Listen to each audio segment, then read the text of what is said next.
ನಿಮ್ಮ ಡೈರೆಕ್ಷನ್ ಸಿನಿಮಾಗಳಲ್ಲಿ ಈ ಸಿನಿಮಾದಲ್ಲಿ ಯಾರಿಗಾರು ನೀವು ವಾಯ್ಸ್ ಕೊಟ್ಟಿರೋ ಈ ಎಲ್ಲ ಒಂದ್ ಕಡೆ ನೋಡೋಣ ಯಾವ್ದು ಜಾಗ ಸಿಕ್ತಾಗ ಯಾರಾದ್ರೂ ಸೈಕಲ್ ಹೊಡೆದಾಗ ಮಾಡ್ಬಿಡ್ತೀನಿ ಬಿಟ್ರೆ ಹಂಗೆಲ್ಲ ಮಾಡಲ್ಲ ಗುರು. ಅಯ್ಯೋ ಎಲ್ಲ ಸಿನಿಮಾಗಳು ಇಲ್ಲ, ಸಾಂಗ್ಸ್ ಆಡಿದ್ದೀನಲ್ಲ, ಸಾಂಗ್ಸ್ ಆಡಿದ್ದೀನಿ, ಆಲ್ಮೋಸ್ಟ್ ಸಾಂಗ್ಸ್ ಆಡಿದ್ದೀನಿ. ಆ್ಯಂಡ್ ನೋಡೋಣ, ಸಿನಿಮಾದಲ್ಲಿ ಡಬ್ ಮಾಡ್ಬೇಕಾದ್ರೆ ಇರ್ತೀವಲ್ಲ, ಅವಾಗ ಅವಾಗ ಏನೋ ಒಂಚೂರು ಹುಡುಕ್ಸ್ಕೊತೀನಿ ಮಧ್ಯ. ನಮ್ಮ ಇಂಜಿನಿಯರ್ ಆನಂದ್ ಹೇಳ್ಬೇಕು, ಆ ವಾಯ್ಸ್ ಚೆನ್ನಾಗಿದೆ ಅಣ್ಣ ಮುಂದಕ್ಕೆ ಮಾಡು ಅಂತ, ಇಲ್ಲಾಂದ್ರೆ ಡಿಲೀಟ್ ಅಂತ ನನ್ನ ಮಗ ಅವನು. 24ಕ್ಕೆ ಬರುತ್ತೆ ಸಾಂಗ್ ಒಂದು, ಅದು ಇಂಪಾರ್ಟೆಂಟ್. ಅದಾದ್ಮೇಲೆ ಸೆಂಟಿಮೆಂಟ್. ಈ ವಿತೌಟ್ ಎಮೋಷನ್ಸ್ ಏನು ಮಾಡೋಕ್ಕಾಗಲ್ಲ. ಸೆಂಟಿಮೆಂಟ್ ಮುಲಾಜಿಲ್ದಂಗಿದೆ ವಿತೌಟ್ ಎಮೋಷನ್ಸ್. ನಾನು ಒಂದು ಹೇಳ್ಬೇಕು ಅಂತಂದರೆ, ಇವತ್ತಿನವರೆಗೂ ಇಷ್ಟು ಸಿನಿಮಾಲಿ ಧ್ರುವವ್ರನ್ನ ನೀವು ನೋಡೋಕ್ಕೆ ಚಾನ್ಸೇ ಇಲ್ಲ. ಅಷ್ಟು ಎಲ್ಲೋ ಒಂದು ಕಡೆ ನನ್ನ ಅಣ್ಣ ಅಂತಾಗಲಿ, ತಮ್ಮ ಅಂತಾಗಲಿ, ನನ್ನ ಮಗ ಅಂತಾಗಲಿ, ಆ ಥರ ತುಂಬ ಪ್ರೀತಿ ಮಾಡ್ಬಿಡ್ತೀರ ಧ್ರುವವ್ರನ್ನ. ಅಂದರೆ ಅಷ್ಟು ಇನ್ಸೈಡ್ ಹೋಗುತ್ತೆ ಪಾತ್ರ ಅದು. ಸೊ ಆ ಥರದ್ದೊಂದು ಪಾತ್ರ, ಆ ಪಾತ್ರ ಅಂದಮೇಲೆ ನಿಮ್ಗೆ ಗೊತ್ತೇ ಇದೆ, ಎಮೋಷನ್ಸ್ ಇಲ್ಲದೆ ಚಾನ್ಸೇ ಇಲ್ಲ. ಚೆನ್ನಾಗಿ ಒಳ್ಳೆ ಥರ ಅಳಿಸ್ತಾರೆ, ಗ್ಯಾರಂಟಿ ಸರ್, ನೋ ಪ್ರಾಬ್ಲಮ್. ನೀವು ಆಕ್ಟ್ ಮಾಡಿದ್ದೀರಾ ಸರ್ ಫ್ರೆಂಡ್ಸ್? ಇಲ್ಲಪ್ಪ, ಏನೋ ನಮ್ಮ ಮೈದಾನ ನಮ್ಮ ಹೀರೋ ನನಗೆ ಹಾಕ್ಬೇಕು. ಸರ್ ಪ್ರಮೋಷನ್ ಅಂತ ಬಂದಾಗ ಇಡೀ ಇಂಡಸ್ಟ್ರಿ ಎಕ್ಸಾಂಪಲ್ ಫಸ್ಟ್ ಫ್ರೇಮ್ಸ್ ಅಂತ ಹೇಳ್ತಾರೆ ಸರ್. ಈ ಸಿನಿಮಾಗೆ ಇವಾಗೆ ಸ್ಟಾರ್ಟ್ ಮಾಡ್ಕೊಂಡ್ಬಿಟ್ಟಿದ್ದೀರಾ ಆಲ್ರೆಡಿ ಪ್ರಮೋಷನ್ಸ್? ಇವತ್ತಿನಿಂದ ಶುರು ಮಾಡಿದ್ದೀವಿ. ಎಲ್ಲ ನಿಮ್ಮ ಆಶೀರ್ವಾದಗಳು, ನಿಮ್ಮ ಸಪೋರ್ಟು, ದಯವಿಟ್ಟು ಎಲ್ಲ ಸಪೋರ್ಟ್ ಮಾಡಿ, ಎಂಕರೇಜ್ ಮಾಡಿ. ಬೇರೆ ಲ್ಯಾಂಗ್ವೇಜ್ಗಳು ನಾನೇನು ಕೇಳ್ತೀನಿ, ಬೇರೆ ಲ್ಯಾಂಗ್ವೇಜ್ಗಳಿಗೆ ಎಲ್ಲರಿಗೂ ತುಂಬ ಚೆನ್ನಾಗಿ ಮಾಡ್ತಾ ಇದ್ದೀರಾ, ಮಾಡಿ, ಬೇಡ ಅಂತಲ್ಲ. ಯಾಕೆಂದರೆ ನಮ್ಮ ಸಿನಿಮಾಗಳಲ್ಲಿ ರಿಲೀಸ್ ಆಗ್ತವೆ.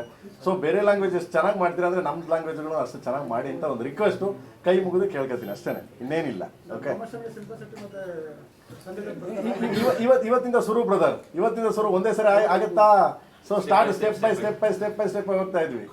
ಓಕೆ, ಇವತ್ತಿಂದ ಸ್ಟಾರ್ಟ್ ಮಾಡಿದ್ದೀವಿ, ಇವತ್ತಿಂದ ಶುರು ಆಗುತ್ತೆ, ಆಯ್ತಾ? ಫಸ್ಟ್ ಬೆಂಗಳೂರಿಂದ ಸ್ಟಾರ್ಟ್ ಆಗಿದೆ. ಹೌದು, ಇವತ್ತು ಬೆಂಗಳೂರು ಸ್ಟಾರ್ಟ್ ಆಗಿದೆ. ಸೊ ಇಲ್ಲಿಂದ ಶುರು ಮಾಡೋಣ.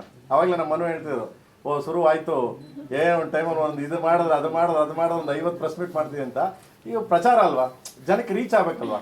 ನಾವೇನು ಶ್ರಮ ಬಿದ್ದಿದ್ದೀವಿ, ನಾವೇನು ಕಷ್ಟಪಟ್ಟು ಕೆಲಸ ಮಾಡಿದ್ದೀವಿ ಹಗಲು ರಾತ್ರಿ. ನಮ್ಮ ಧ್ರುವರಾಗಲಿ, ಪ್ರೊಡಕ್ಷನ್ ಆಗಲಿ, ಹೀರೋಯಿನ್ ಆಗಲಿ, ಎಲ್ಲರೂ ಕಷ್ಟಪಟ್ಟು ಎಷ್ಟು ಶ್ರಮ ಬಿದ್ದು ಕೆಲಸ ಮಾಡಿದ್ವಿ, ಅದನ್ನು ನಾವು ನಿಮಗೆ ತೋರಿಸ್ಬೇಕಲ್ಲ. ಸೊ ಅದಕ್ಕೋಸ್ಕರ ನಾವು ಏನು ಮಾಡಬೇಕು, ರೀಚ್ ಮಾಡಬೇಕು.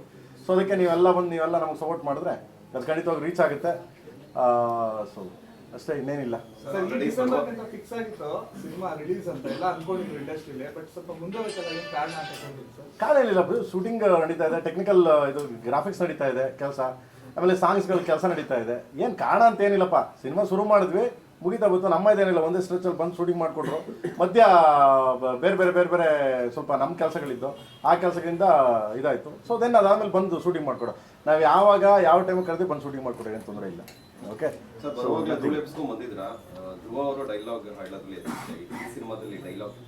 ಇರ್ತವೆ ಕಮರ್ಷಿಯಲ್. ನಿಮಗೆ ತುಂಬ ಡೈಲಾಗ್ ಇಲ್ಲದೆ ಇರ್ಬೋದು, ಬಟ್ ಜನಕ್ಕೆ ರಂಜಿಸೋಕ್ಕಾಗಲಿ. ಆಮೇಲೆ ಕಮರ್ಷಿಯಲ್ ಇವಾಗ ನೋಡಿದ್ರಿ, ಹೆಂಗ್ ಗುರು ಬರುವಾಗಲೇ ಧೂಳೆ ಬುಸ್ಕೊಳ್ತಾ ಇದೆಯಾ ಅಂತಾನೆ, ಇನ್ಮೇಲೆ ನಾವು ಹಂಗೆ ಅಂತಾರೆ.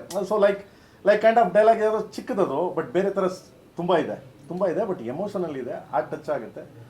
ಸೊ ಪ್ರತಿಯೊಂದು ಮನೆಗೂ ರೀಚ್ ಆಗೋಂಥ ಒಂದು ಕಂಟೆಂಟು ಇದು.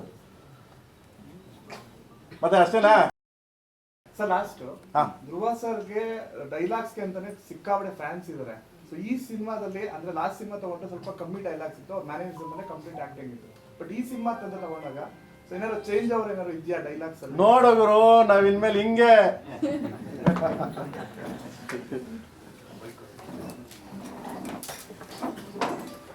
ಥ್ಯಾಂಕ್ ಯು ಮಕ್ಳ, thank you so much. Sorry.